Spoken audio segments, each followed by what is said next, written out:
नमस्कार, मी दीपाली जगताप पाटील. झी 24 तासच्या या विशेष कार्यक्रमात तुमच्या सगळ्यांचं स्वागत. येत्या काही दिवसातच मुंबईत मतदान होणार आहे आणि म्हणूनच सर्वच 6 मतदारसंघांमध्ये सध्या जोरदार प्रचार सुरू आहे. मात्र सर्वाधिक चर्चा होतीये ती उत्तर मुंबई मतदारसंघातली आणि ही चर्चा ज्यांच्यामुळे होतीये त्या अर्थातच काँग्रेसच्या उत्तर मुंबईच्या उमेदवार आणि सुप्रसिद्ध अभिनेत्री उर्मिला मातोंडकर सध्या आपल्या सोबत आहेत. तुमचं खूप खूप स्वागत आहे उर्मिलाजी. गेल्या काही दिवसांपासून आम्ही पाहतोय की तुमचा प्रचार सुरू आहे. कधी तुम्ही आम्हाला लेझिम खेळताना दिसता, कधी वडापाव खाताना दिसता, रिक्षा चालवताना दिसता. थोडक्यात नुकताच तुम्ही जेव्हा काँग्रेसमध्ये प्रवेश केला आणि तातडीने तुम्ही प्रचाराला लागलात तिकीट मिळाल्यावर, काय अनुभव आहे राजकीय प्रवास जो तुम्ही सुरू केला गेल्या काही दिवसातच, काय अनुभव येतोय? कारण गेल्या काही दिवसांपूर्वीच तुम्हाला पोलीस सुरक्षा द्यावी लागली. काय अनुभव येतोय? एका शब्दात किंवा काही शब्दात सांगणं अशक्य आहे. एक खूप मोठी दुनिया आहे, एक खूप मोठी वेगळी दुनिया आहे. एक खूप वेगळा अनुभव आहे आणि रोमांचकारी, अद्भुतपूर्व आहे आणि वेगवेगळ्या चित्रविचित्र अनुभवांनी भरलेलं आहे. पण जास्तीत जास्त प्रयत्न हा अर्थातच राहिला आहे की लोकांची डायरेक्ट कॉन्टॅक्ट किंवा त्यांच्याशी डायरेक्ट संपर्क करण्याचा प्रयत्न खूप केला गेला आहे. म्हणजे मी केला आहे, कारण त्याच्यावरती माझा सगळ्यात जास्त भर आहे. कारण ह्या सर्व गोष्टीला मी एक स्टार म्हणून समोरी गेलीच नाही आहे. त्यामुळे आता उदाहरणार्थ आज सकाळपासून मी अनेक मीटिंग्स केल्या हाऊसिंग सोसायटीजमध्ये वगैरे. तर त्यामुळे मी त्या लोकांना एकच प्रश्न तिकडे सुद्धा विचारला की ज्या क्षणी मी ह्या हॉलमध्ये चालून आले तेव्हा तुम्ही अर्थातच उर्मिला मातोंडकर स्टार हिचं वेलकम केलं, स्वागत केलं. पण जी गेली 10 मिनटं मी तुमच्याबरोबर बोलले तेव्हा तुम्हाला असं लक्षात राहिलं का की ही माझ्यासमोरची व्यक्ती स्टार आहे? त्यामुळे मुळातच प्रश्न हा आहे की मी नेहमीच म्हणते की लोकशाहीत फक्त एक स्टार असतो आणि तो म्हणजे ती जनता असते. त्यामुळे ह्या गोष्टीला मी स्टार म्हणून सामोरी न गेल्यामुळे लोकांशी संपर्क करणं बऱ्यापैकी मला चटकन जमून एक ते चांगलं गणित निर्माण झालं आहे. काही दिवसांपूर्वीच जेव्हा तुम्ही एका रेल्वे स्थानकाजवळ प्रचार करत होतात तेव्हा तिथे काही घोषणाबाजी झाली आणि तुम्हाला नंतर पोलीस सुरक्षाही द्यावी लागली. काय तो अनुभव होता आणि एकूणच ज्या धडाडीनं तुम्ही प्रचार करतायत त्यामुळे तुम्हाला सुरक्षेची देखील गरज आता वाटू लागते? नाही, काय आहे की जेव्हा गोष्टी अगदी समोर आपल्याला दिसतात की ह्या जाणून बुजून केल्या गेलेल्या आहेत, हा तुमचा डाव उधळण्याकरता केल्या गेलेल्या आहेत, तेव्हा प्रश्न तर पडणार. कारण मी भाजपच्या काही नेत्यांसारखी त्या लोकातली नाही आहे की उगाचच दिवसभर व्हिक्टिम कार्ड आणि उगाचच रडारडीचा डाव खेळत आपला प्रचार करणं किंवा आपली निवडणूक लढवणं, ह्याच्यात माझा कधीच विश्वास नव्हता. मी माझ्या विचारांवर खूप ठाम आहेत आणि मला माझे विचार आणि वैचारिक माझी बैठक जी आहे ती खूप आहे माझी निवडणूक खेचून काढायला. पण काय झालं की मी जेव्हापासून काँग्रेस पक्ष जॉईन केला आहे त्याच्यानंतर मी मुंबईला आल्यावरती एअरपोर्टपासूनच मी बघते की मीडियाचे काही लोक असतील किंवा जनरल पब्लिक असेल हे किंवा माझ्या सर्व जे सोशल मीडियावरती ज्या प्रकारचं ट्रोलिंग किंवा निगेटिव्हिटी पसरवण्यात येते तर ते सगळं मी बरंच दुर्लक्ष केलं आणि अजूनही करते. कारण हे सगळ्या गोष्टी चक्क माझं मानसिक खच्चीकरण व्हावं ह्याच्याकरता केल्या गेलेल्या होत्या. त्यामुळे माझ्याकरता ती सौम्य शब्दात सांगायचं तर मानसिक हिंसाच होती खरं तर.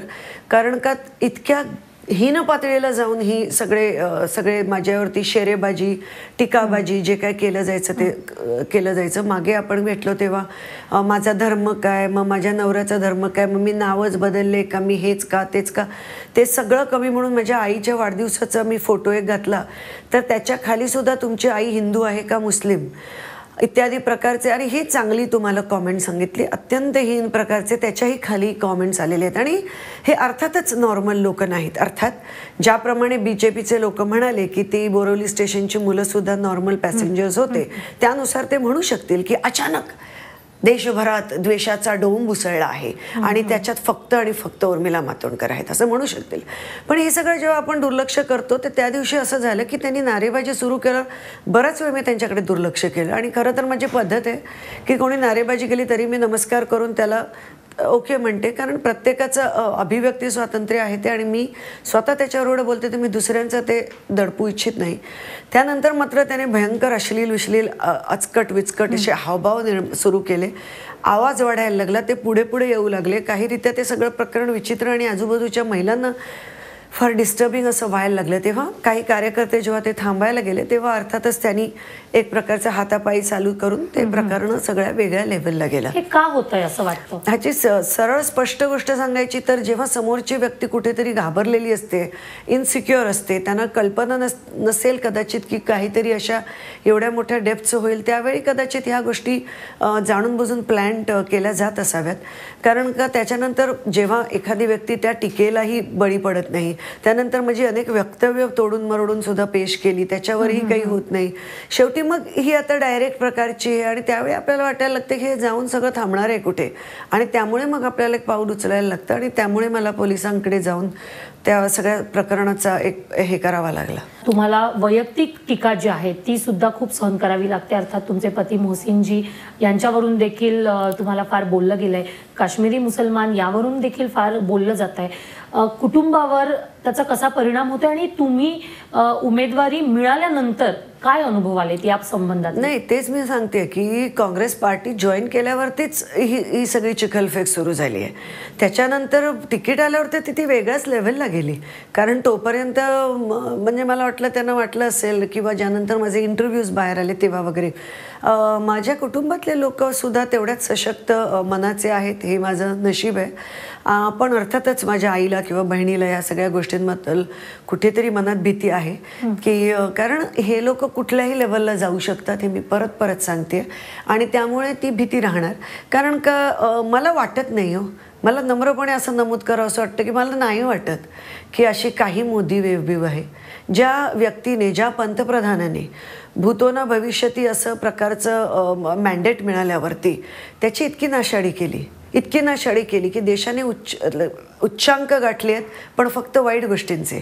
बेरोजगारीचे उच्चांक गाठले आहेत, शेतकऱ्यांच्या आत्महत्यांचे उच्चांक वाढले आहेत, समाजामध्ये रिलिजियस इंटॉलरन्सचे उच्चांक झालेले आहेत, अभिव्यक्ती स्वातंत्र्य दडपून जाण्याच्या केसेस उच्चांक झालेले आहेत. कधी नव्हे ते या समाजामध्ये विचारवंतांचे दिवसाढवळ्या खून झालेले आहेत.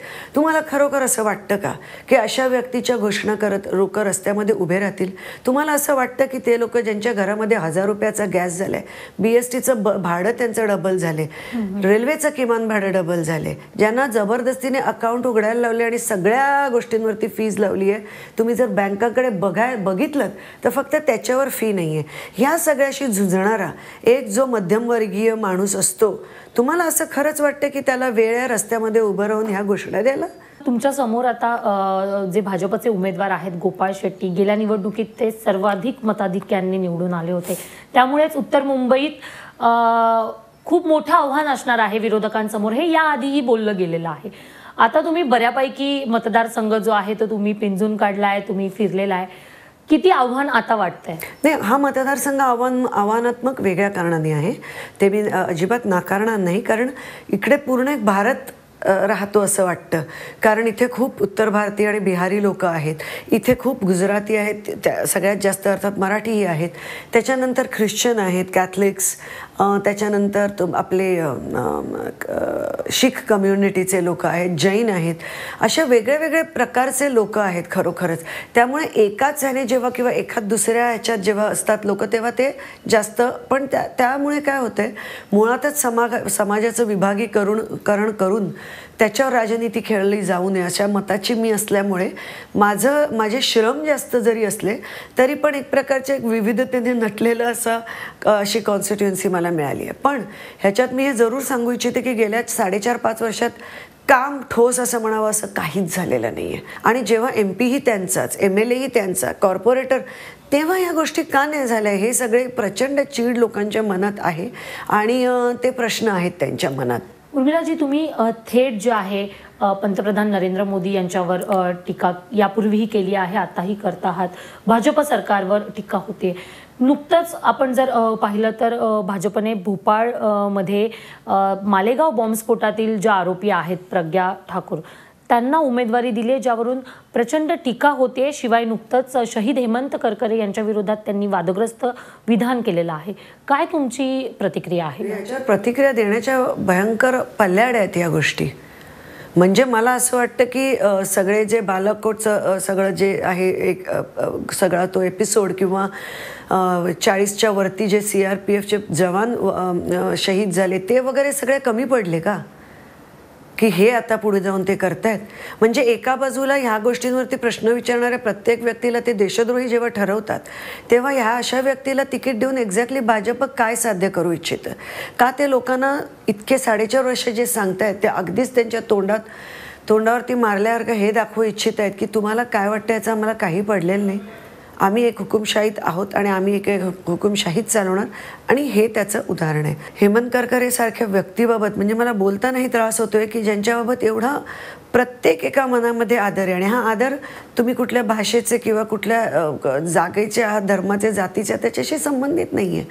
तर त्याच्यावरती काय बोलेन तितकं कमी आहे. म्हणजे हेच सगळं मी सांगते, त्याचं हे सगळं उदाहरण आहे. धर्मावरून जे राजकारण पेटतंय किंवा शिवाय जर आपण सोशल मीडिया पाहिलं तर त्यावर देखील 2 बाजू असतात आणि दोन्ही बाजूपासून एक सोशल मीडियावर वेगळंच युद्ध रंगलेलं असतं. काय मतदारांचा हा कल तुम्ही सांगाल? काय नाही, मला असं वाटतं की जे भाजपचे IT सेल्स बसलेले आहेत, ज्याला व्हॉट्सॲप युनिव्हर्सिटी असे म्हटलं जातं, ते तिथून व्हॉट्सॲप बनवतात आणि देशभर त्यांच्याकडे पैसा प्रचंड आहे. म्हणजे जेव्हा ते सत्तेत नव्हते तेव्हा सुद्धा त्यांनी माझ्या मते कितीतरी करोड रुपये, तुम्हाला माझ्यापेक्षा जास्त माहिती असलं पाहिजे, त्यांच्या जाहिरातबाजीवर घातले होते, त्यांच्या पक्षाच्या आणि त्यांच्या नेत्यांच्या.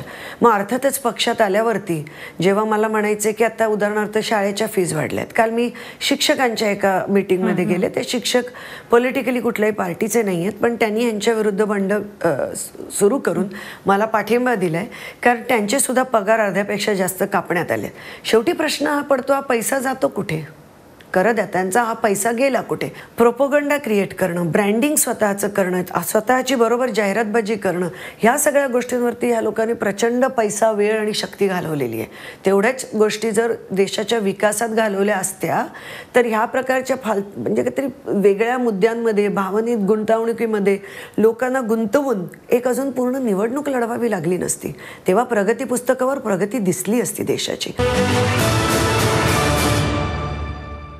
मुख्य भूमिकेतला पहिला सिनेमा आणि पहिली निवडणूक, काय फरक वाटतो? नाही, ते कम्पेअरच करू शकत नाही आपण. कारण का काय म्हणतात ते, पॉलिटिक्स हे फिल्म लाईनपेक्षा खूप मोठ्या स्तरावरचं क्षेत्र आहे. आणि दुर्दैवाची बाब फक्त एवढीच आहे की ते आता खूप खालच्या स्तरावरती आणलं गेलं आहे. राजनीती ही खूप खालच्या स्तरावर आली, निवडणुका ह्या खूप खालच्या स्तरावर आल्या आहेत की ज्याच्यामध्ये एक असा भाग देशाचा की जी देशाची आर्मी आहे त्यांना सुद्धा पॉलिटिसाइज केलं जातं. एखाद्या शहीदाच्या एवढ्या म्हणजे मोठ्या त्यांच्या बलिदानाला पॉलिटिसाइज केलं जातं सगळं. आणि अतिशय खालच्या स्तरावरती लोकांना खाली अगदी खेचून आणून त्यांना चिखलात लोळवून मग त्यांच्यावर ती निवडणूक चालवली जाते. नुकताच 600 कलाकारांनी एक मोहीम सुरू केली की भाजपला मतदान करू नका.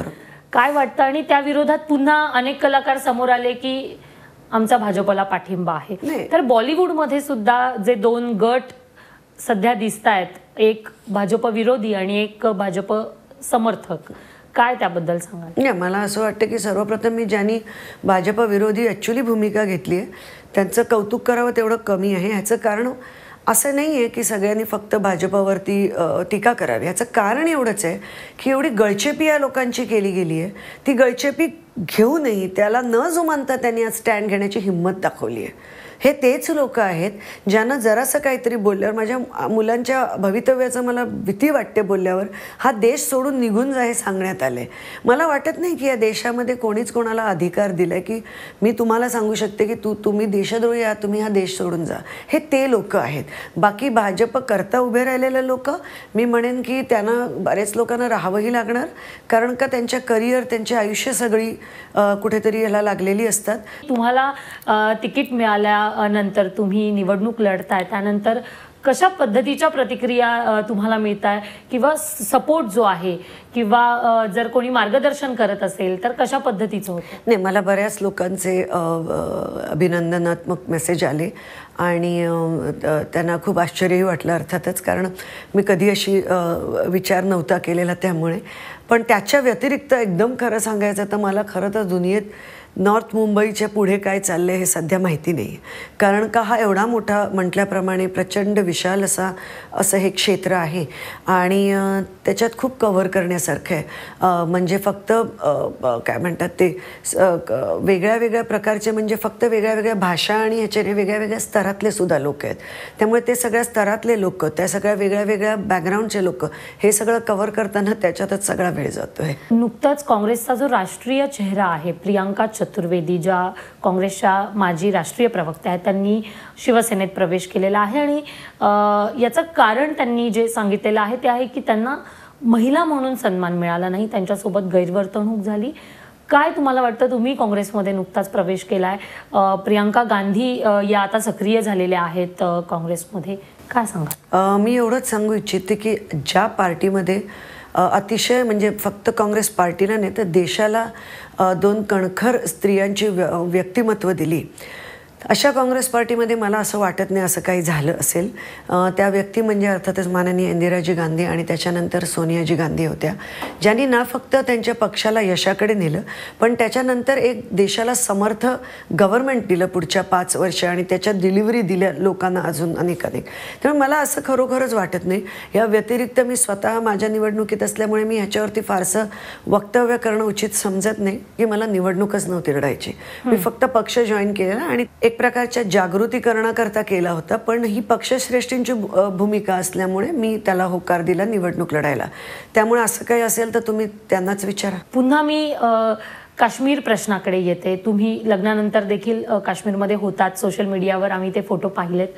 काश्मीर प्रश्नावरून जे काही चाललेलं आहे, जे काही राजकारण होत आहे, काय त्यावर तुमची भूमिका दुःखद आहे ते सुद्धा. कारण का जेव्हा त्यांना तिथे सुद्धा आपल्या सरकारला एंट्री हवी होती तेव्हा जी भूमिका घेतली होती ती वेगळी होती. आता जी त्या BJPने जाहीरनाम्यात भूमिका प्रसिद्ध केली आहे ती वेगळी आहे.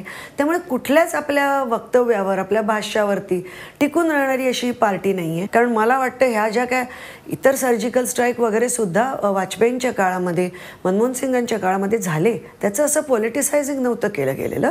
त्यांना अशा प्रकारे वापरलं गेलं नाही कधी निवडणुकांमध्ये. ह्या गोष्टींकडे लोकांनी लक्ष दिलंच पाहिजे. काश्मीरनंतर जो भाजपचा नेहमीच निवडणुकीसाठीचा मुद्दा राहिलेला आहे तो आहे राम मंदिर. राम मंदिरबाबत तुमची भूमिका? नाही, मला वाटतं राम मंदिराबाबत बऱ्याच भूमिका बऱ्याच लोकांनी मांडल्या गेल्यात. इतर अनेक गोष्टींप्रमाणे हा प्रश्न खरं तर भाजपवाल्यांना विचारला गेला पाहिजे की ते सारखा हा बॉल का उडवत असतात. हा प्रश्न त्यांच्या नेत्यांना विचारा. उर्मिलाजी, शेवटचा प्रश्न. येत्या काही दिवसात मतदान आहे, काय तुम्ही मतदारांना आवाहन करू इच्छिता? आणि मतदार संघ आता बऱ्यापैकी तुम्ही प्रचार केल्यानंतर काय मतदारसंघातला कल तुम्हाला दिसून येतोय? तुमच्या समोर गोपाळ शेट्टींचा आव्हान. मला असं वाटतं की प्रचंड असंतोष आहे लोकांमध्ये ह्या सद्य MP च्या विरुद्ध, आणि तिथे काही कुठल्याही लेवलचं काम झालेलं नाही. मोठ्या लेवलच्या कामांना टच केलेलं नाही, छोट्या लेवलकडच्या कामांकडे दुर्लक्ष केले. त्यामुळे जो तो असंतोष आहे त्याच्यामध्ये बदलाव नक्कीच मतदानात दिसेल असं मला वाटतं. उर्मिलाजी, तुम्ही खरं तर खूप व्यस्त आहात आणि तरीसुद्धा तुम्ही आम्हाला खूप वेळ दिलात, मनमोकळेपणाने आमच्याशी गप्पा मारल्या, त्याबद्दल तुमचे खूप खूप धन्यवाद. या कार्यक्रमात आपण आज इथेच थांबूयात. तुम्ही कुठेही जाऊ नका, पाहत राहा झी 24 तास, रहा एक पाऊल पुढे.